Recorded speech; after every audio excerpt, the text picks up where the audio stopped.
You want me to repeat that? Yeah, yeah. Right. So Jack Harding was from Nashville. He was an aviator. One of his best friends was Walter Williams Sr., who was the commander of the 105th Observation Squadron. Okay.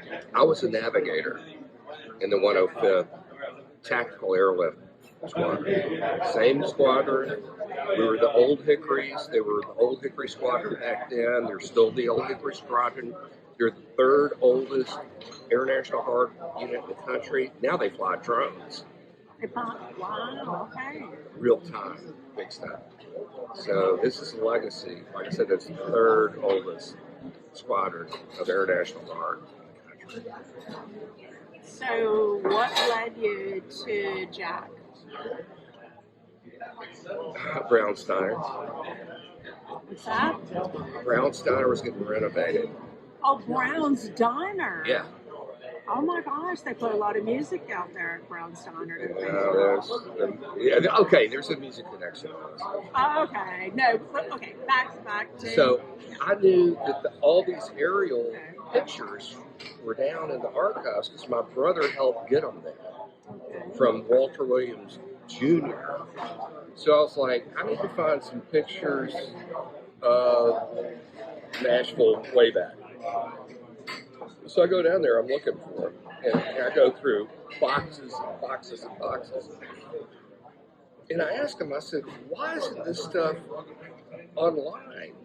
And they said, well, it's copyrighted, so we can't do that. And I thought for a minute. And I knew the director, Ken. I said, Ken, these were shot by the military. They're public domain. They were all red stamped on the back, copyrighted, do not reproduce. Ken said, you're right. I said, do you mind if I scan this? He goes, have at it. So a year and a half ago, these are 9-inch negatives, 9 by 8. Most negatives are like this. Well, they don't have negatives anymore. These are 9 by 8. So the resolution's incredible. They're 22,000 pixels wide. Nitrate film, pretty damn good condition. So I learned a lot about MTSU. Helped me, my cousin turned me on to a negative professional, and he told me the scanner to get, the software to get, trial and errors. And so I spent the last year and a half scanning these things. They had never been, about 20% of them had been printed. So most of them hadn't been seen. In fact, a whole roll, they shot, there was a roll on a canister about this big that had 100 shots. There were probably 40 that were still on the roll that had never been processed. And so I got another navigator from the 105th with me. Now this is cool. Somebody that you flew with? Yeah. And so he came with you? Yeah, Tim Childers. And so he had to hold, because these things would curl up, like a spring. And so he would hold it while I would roll it across the scanner and scan it. Well, and so this is a sequence. This is one flight. And it starts with Fisk University and Meharry Hospital being built. And they go all the way up to Old Hickory to the DuPont plant. And they fly down the Cumberland River to what we figured out eventually was Trevecca University and do a loop across Belmont and Vanderbilt and Peabody. And so I got these things processed, and I was looking at it, I was like, they're not dated, So I'm like, as a navigator, me and Tim are like, well, that's there, because we flew all around here. I mean, that was our job. Low-level routes, that was our training. So it was very familiar to me. So you guys and Jack were sort of brothers in the air, in a sense, right? You were flying in the same airspace, huh? Yeah. Okay. So once I get these things processed and look at them, I'm trying to figure out the dates.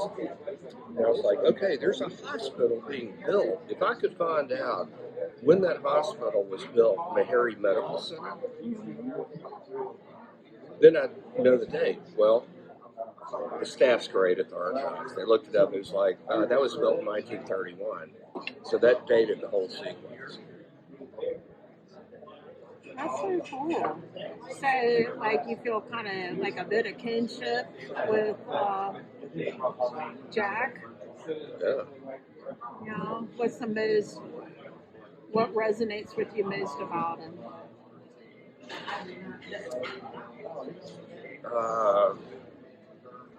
Probably his struggles to get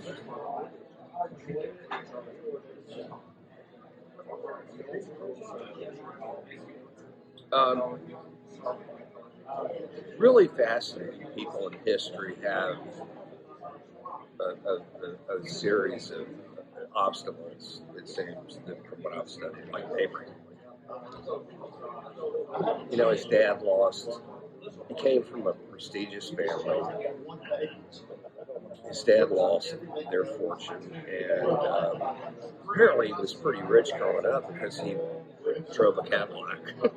Right?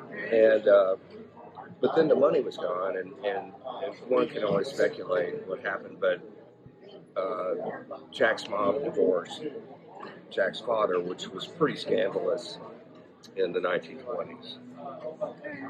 Divorces were just the worst thing that, you know, socially could happen to you.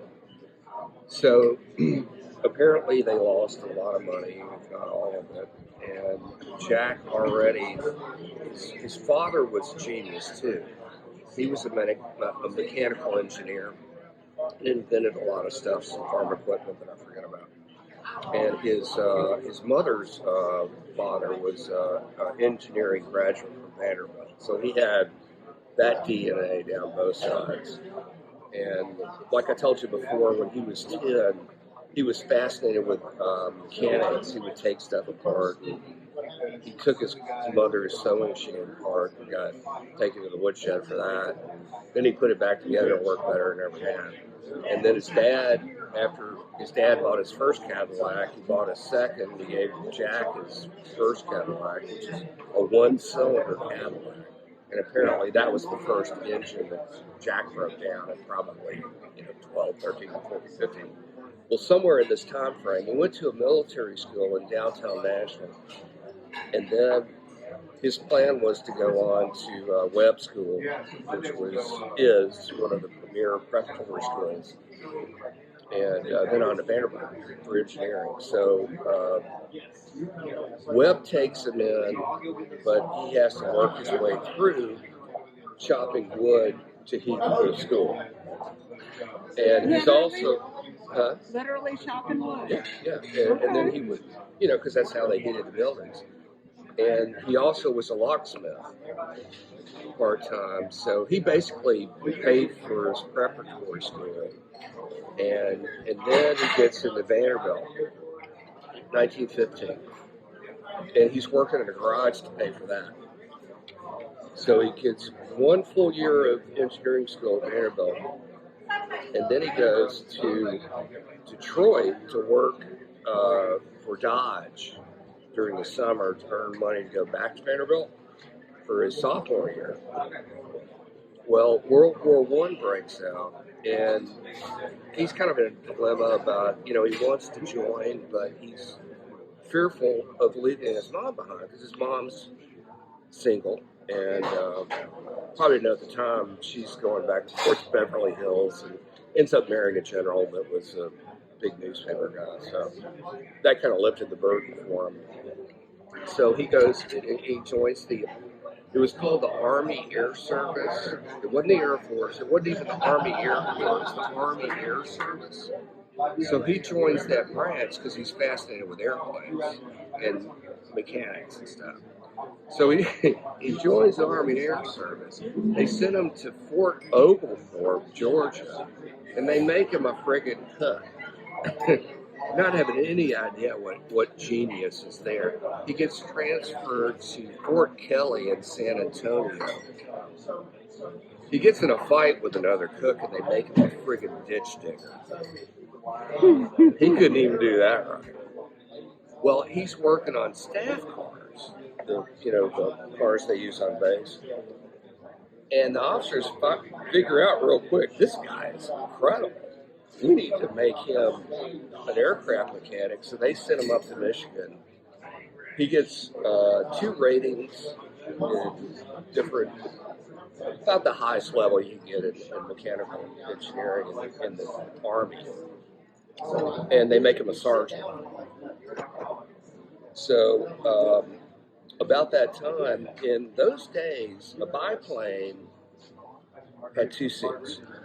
Okay. And I always thought, well, you had a second seat for an extra pilot. Yeah, that's true. But the main reason, from what I could tell, is the reason you had a second person in the plane was these things would break and fall out of the sky. So you had a mechanic as the back seater. Sometimes he was a pilot, sometimes he was just a mechanic, but a lot of times they were both.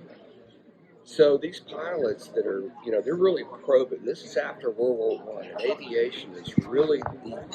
I mean, it's really taken off in Europe, but the United States is falling way behind. And the Germans, against the Treaty of Versailles, they're out teaming up with the Russians.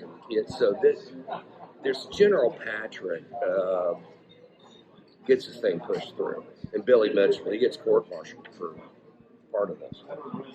So anyway, the pilots are looking for the best mechanic they can find. So this guy's name's Tiny Harmon. He's 6'4", and he's looking for a mechanic to fly the rim of the United States, which never before is basically a circumnavigation of the United States, continental.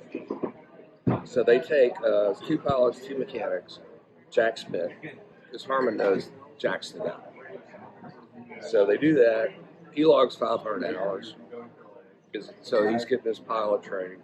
And he comes back, he's on the radar. So the next step is there's this conversation worldwide about flying all the way around. The British are the first to try, then the French. They fail the first time. The United States, they're like, all right, we're going to do this differently. This is American ingenuity at its greatest moment in history. There you go. The Europeans, the Portuguese, South Americans, Argentina, Italy, France, and Britain, they're all going east. In the northern hemisphere, generally the winds go that direction, so you have a tailwind, so you have more airspeed. Use less fuel. Well, the Americans come together and they form a team of, I think it was 12 captains and majors under Patrick and Billy Mitchell. They're like, all right, we're going to do this different, and we're going to make it work.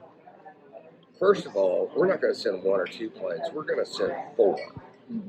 Odds are a lot better.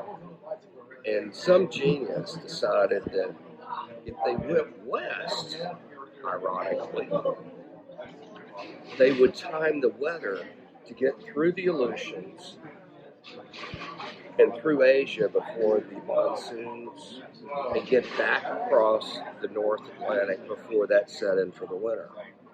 And it was funny, the British, when they landed in India, they had a big event at the Officers Club. There was some speech going, and the Brits get up and go, "Oh, you Americans are so different. You always got to do things backwards." But you know what? You made it further than anybody else, and it's working. And the other thing that was cool about this was the participation between the countries.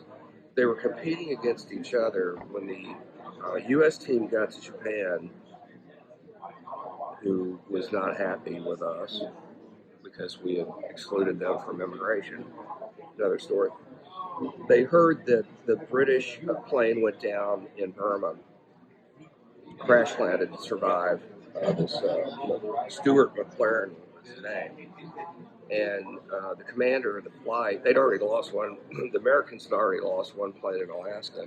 So this guy, Bill Smith, took over, who flew for Poncheville. He was so upset.